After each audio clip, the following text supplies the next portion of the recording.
ना next topic is tax reform. देखिए tax दो प्रकार के होते हैं, there are two types of tax, direct tax and indirect tax. तो इनडायरेक्ट टैक्स का तो हम कह सकते हैं कि नाउ डेज क्या इंट्रोड्यूस कर दिया गया, जीएसटी।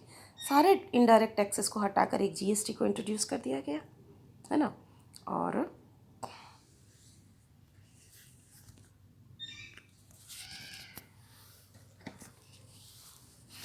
सारे जो है हटाकर क्या कर दिया गया, उनको जीएसटी बना दिया गया। हम अब डायरेक्ट टैक्स क्या होता है और इनडायरेक्ट टैक्स क्या होता है, एक एक नंबर का आपके क्वेश्चन बनता है।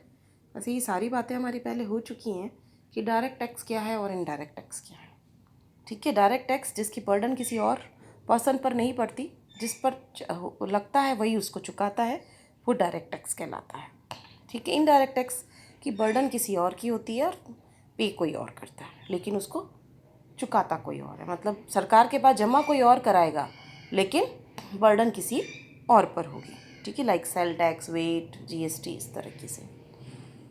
तो इसमें क्या सुधार किए गए, तो सबसे पहले रिडक्शन इन टैक्सेस, टैक्सेस में रिडक्शन कर दिया गया। जो कॉर्पोरेट टैक्स था, corporate tax was reduce to 40%। 1995 तक क्या था, 40% था, एंड उसको क्या कर दिया गया, 35% कर दिया गया 97-98 में, और 30% कर दिया गया आपके 5-6 में। और अगर मैं 19-20 की बात करूं, जो हमारा लास्ट सेशन था 2019-20 में corporate tax was reduced to 25%। हमारा जो कॉर्पोरेट टैक्स था वो केवल 25% ही रह गया for medium and small enterprises. Clear, ये केवल मैं मीडियम और स्मॉल एंटरप्राइजेस की बात कर रही हूँ, लार्ज स्केल की बात नहीं कर रही हूँ। With annual turnover up to ₹400 crore, जिनकी 400 करोड़ टर्नओवर है सालाना, उन पर ये किया गया। ठीक है, तो फिर दूसरा इसमें किया गया है रिफॉर्म्स इन इनडायरेक्ट टैक्सेस। तो efforts are being made to ensure uniform application of VAT. ठीक है, तो recently the parliament pass a law GST 2016 which come into effect from July 2017। Question बनता है, लेकिन अब आपके जीएसटी कोर्स में नहीं है, इसलिए शायद ही आपको इस पे क्वेश्चन रेस किया जाए। ओके, तो जीएसटी को लाने का मोटो ये था, one tax one market one nation. तो नाउ डेज इनडायरेक्ट टैक्स के रूप में केवल जीएसटी को चार्ज किया जाता है, इससे ज़्यादा डिटेल तुम्हारे अब कोर्स में नहीं है।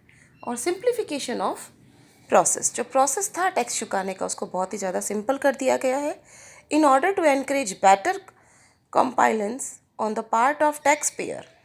Tax procedure have been simplified. देखिए पहले बहुत ज़्यादा हम लोग टैक्स पे करते थे, आपको पता है कि अपनी इनकम का 70% आपको टैक्स के रूप में देना पड़ता था और 30% ही आप केवल अपने पास रखते। लेकिन 1991 में जो अपना इनकम टैक्स है उसको बहुत ही प्रोग्रेसिव बना दिया गया। जो हमारा इनकम टैक्स है वो प्रोग्रेसिव नेचर का होता है, जैसे जैसे हमारी इनकम बढ़ती है उसी तरह से हमारा टैक्स भी बढ़ता है। जिस तरह से क्या है कि लो लेवल का जो इनकम वाला इंसान है, पर्सन है, उसे कम टैक्स देना पड़ता है, और 5 लाख तक तो ये एग्जम्प्ट ही है, उसे देना ही नहीं पड़ता। अब जो नेक्स्ट टॉपिक है हमारा, जो नेक्स्ट रिफॉर्म्स हमने किए हैं वो किए हैं एक्सटर्नल सेक्टोरल रिफॉर्म्स। अब इसके अंदर हमने क्या किया है, तो liberalisation is the external sector include the following: foreign investment and policy reforms. Okay, तो क्या किया है, foreign investment and policy reforms किए हैं इसमें, and foreign exchange reforms and foreign trade policy reform। तो सबसे पहले foreign investment, देखिए बहुत सारे सेज की इसके लिए स्थापना की गई है, सेटअप किया गया है। हम एक एक करके बात करेंगे कि किस तरह से फॉरेन इन्वेस्टमेंट पॉलिसी को रिफॉर्म किया गया है। तो the number of products in which foreign investment is freely permitted has been significantly raised. Okay, the foreign investors are free to compete with the domestic producer in the Indian make market. Okay, direct आ सकते हैं, कोई अब परेशानी नहीं है, आराम से उसे compete कर सकते हैं, दिक्कत नहीं है। पहले कंपटीशन नहीं करवाना था इसलिए इसको बंद कर रखा था। Up to 15% foreign investment was permitted in high priority industries, पहले नहीं थी, है ना, क्योंकि उनको पता था कि 51 होते ही तो क्या हो जाएगा, वो टेक ओवर कर लेगी। लेकिन अब कुछ सेक्टर्स में जहाँ पर बहुत ज़्यादा ज़रूरत है वहाँ पर 51% शेयर्स भी अलाउड किए गए हैं। ठीक है, तो for industry in service sector the limit for foreign investment was raise from 51% to 74% and then 100%। इतना भी किया है कि कहीं कहीं पर आप 100% फॉरेन इन्वेस्टमेंट कर सकते हैं, 74 भी है और 51 भी है। And simplification of the FDI policy to provide ease of doing business climate in the country. Okay. In recent years, central and state government in India are taking special steps to attract foreign companies to invest in India. Special economic zones are being set up to attract foreign investment. These cities have world-class facilities like electricity, water, transport, have to pay taxes for an initial period of 5 years. Okay.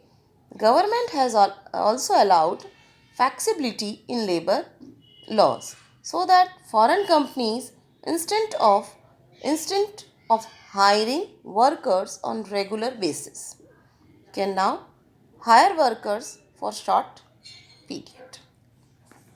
Clear. अब दूसरा इसमें reform किया गया है वो foreign trade policy में किया गया है।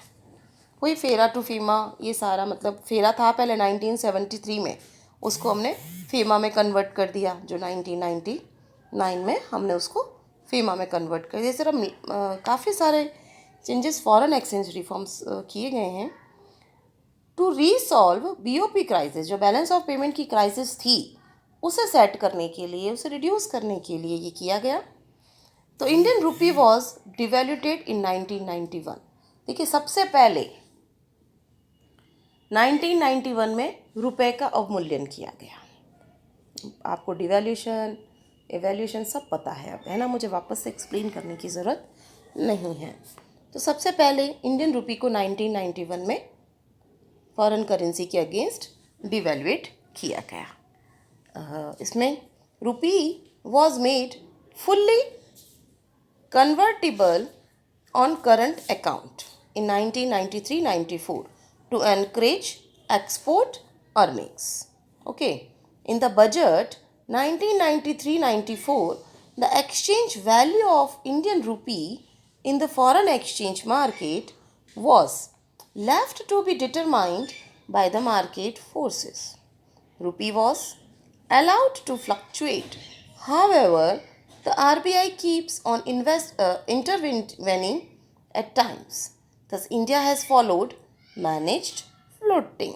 Okay, and foreign exchange control were relaxed, permitting liberal transactions in foreign currencies on current account.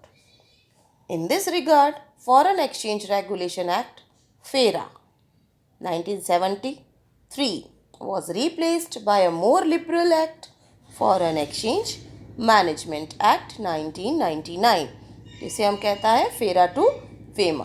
Okay, हमने बहुत लिबरल हो गए हैं, अब फॉरेन एक्सचेंज हमारे लिए रखना आसान हो गया है, क्योंकि हमने क्या किया है, अपनी करेंसी को डिवैल्यूएट करा है।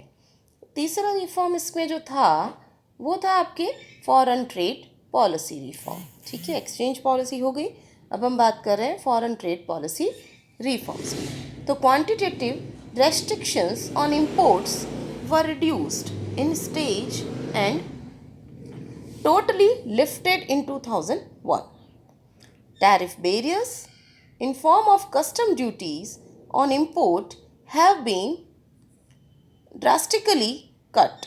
In 1991-92, budget reduced to the peak rate of import duty from 300% to 150%.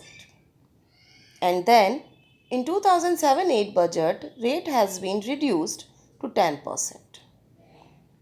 Abolition of import licensing except in case of goods which are not environment friendly and are hazardous.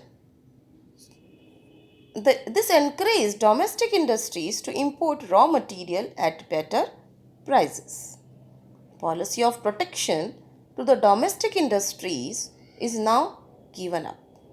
There has been a clear shift in emphasis import substitution to export promotion.